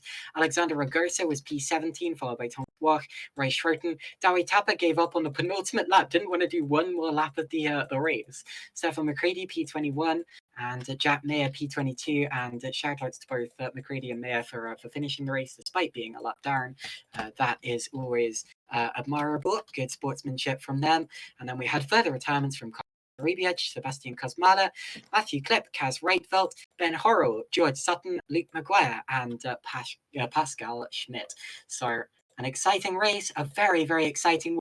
Plenty of superstar drivers. The top four, definitely, they all deserve driver of the day in a way, but only one can have it. And yeah, I may be biased because it was just so exciting, but like I have to give it the way of Geoffrey Fournier, even though I know that he was fairly beaten by Francesconi and de Waal. But yeah, what a drive from all of those that was, and what a race we've just witnessed, Yousuf. Yeah, absolutely fantastic. I'd probably give my driver of the day actually to Jakka-Pekka Laulu, a fantastic result. Also kind of including, where he usually finishes, and that is, his personal best result of the season. An absolutely fantastic drive. Just kept it smooth, did what he had to do, and picked up a P4, and that's going to be a whopping 13 points going the way of Royal Blue Racing. That was an incredible race there. And Liam de Waal continues his championship lead. He is now on 75 points and a 100% winning record. In fact, let's speak to Liam de Waal when my Discord finally loads. Here he is. Okay, let's speak to Liam de Waal, who has won yet again. Hey there, Liam. Hello, yes. I can't hear you. Oh, I can. Uh-oh. Okay, so It's the Technical opposite issues. of 2 weeks that ago. may just be my Discord lagging, I'm not sure. In that case, are you all right, Caitlin, if I take it away to start off with? Yousuf, do you still hear me? Oh, he Yes, I doesn't. can hear you. Weird, now I hear neither of you. Okay, Yousuf, if you hear me, if you would be a big, big help, thank you. Okay, so yeah. Oh, all right then, Liam. So first of all, you qualified P3, and of course you've been so exceptionally quick in those first two races. How worried were you going into the race that, I'm P3, maybe I'm not the quickest for this race, maybe I might not be able to take that win again? I was actually surprised to see Luke Maguire's. Well, not really a surprise because he's really fast over one lap, but I didn't expect them to be faster. I think they were faster over one pace. Luke, I think Michael was in front of me because he had a toe. Luke also had a toe, I'm pretty sure, but I did not have one. Okay. But I wasn't too worried because starting P1 I thought would have been worse than starting P2 if you cannot get away. And that's why I also stayed behind Michael in the first stint for quite a while, saved my tires so I could pull away at the end and get that gap in the second pit stop.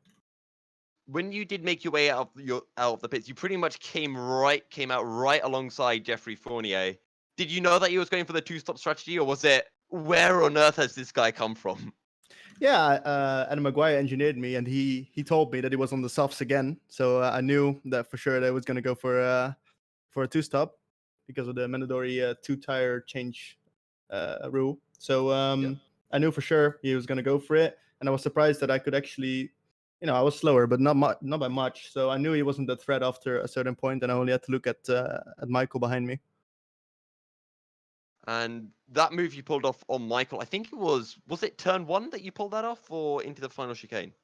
Oh, I can't remember. I know we got together briefly on the DRS straight. I can't remember where I made the move actually. How important was it for you to pull off the move there and, not just sit behind him for a little bit longer? I think very, very important because if I didn't make that move, I would have come, right behind him or just right in front of him out of the pits. And I think he got behind a certain car, so he was held up as well a bit. And I had clean air, so I could push. And if he was in my DRS, I'm sure it would have been a very close fight. But luckily, I passed him at the end of the first stint, and I could pull away, so I didn't have that problem. I mean, that's kind of all for me. Just congratulations on your third win in a row. Caitlin is back in the Discord, and I'm going to assume can hear both of us now. I can, yep. I have no idea what happened there. Actually, weird glitch. But anyway, yeah, just wanted to say congrats on your victory, Liam. You're now in the lead of the championship by a very long way. You were already double anyone else's points, but yeah, 75. It's got to feel sweet. Yeah, absolutely. I mean, hopefully I can keep this up. I was kind of more nervous than the other races, but in the end, I think Michael had the same pace than me. So I need to work harder for the next round and hopefully have better pace again. So anyway, thanks for dropping in for an interview there, and congrats on your victory. Thank you. We can now speak to second place finisher Michael Francesconi. Michael, can you hear us? Yeah. Hi, everyone. Jolly good. So you made the one-stop work. You finished P2. How does that feel?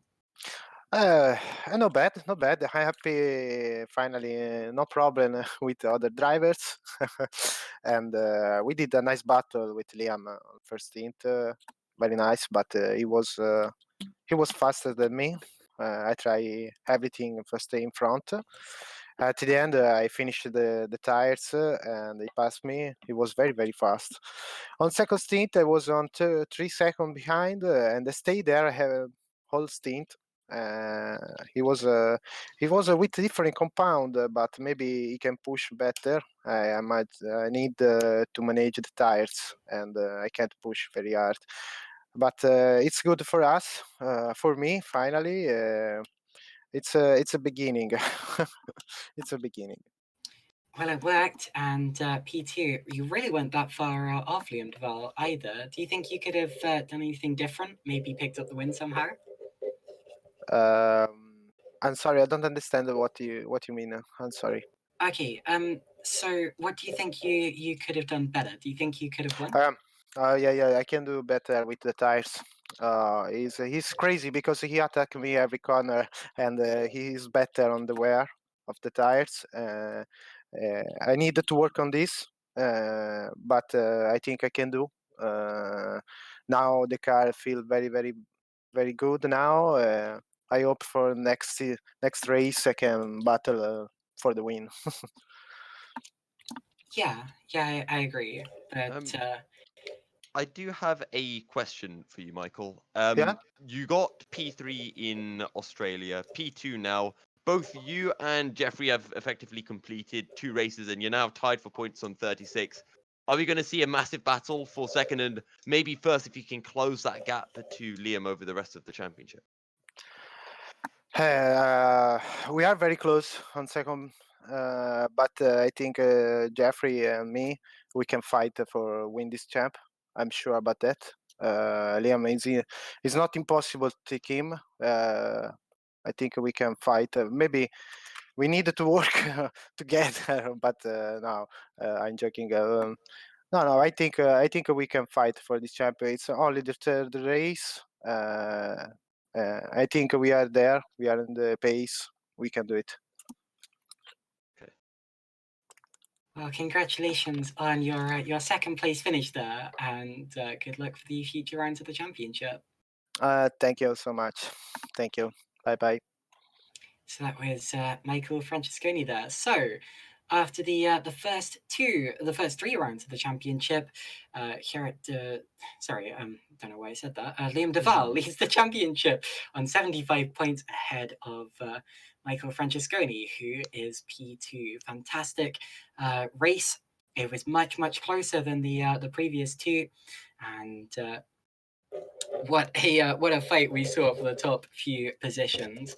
Join us next time out. It will be in 2 weeks' time, and I think we are going to be at Azerbaijan, Baku, the city street circuit, which indeed we. No, it's Zandvoort. Oh no, yeah. Sorry, Dutch Grand Prix comes first, so we will be at the Zandvoort Park in the Netherlands. It's a difficult one to overtake on, so Jeffrey Fournier will need to get his qualifying sorted out. But anyway. We will see you in 2 weeks' time. And yeah, if it's going to be anything like today, I wouldn't want to miss it. See you then. Good night, guys.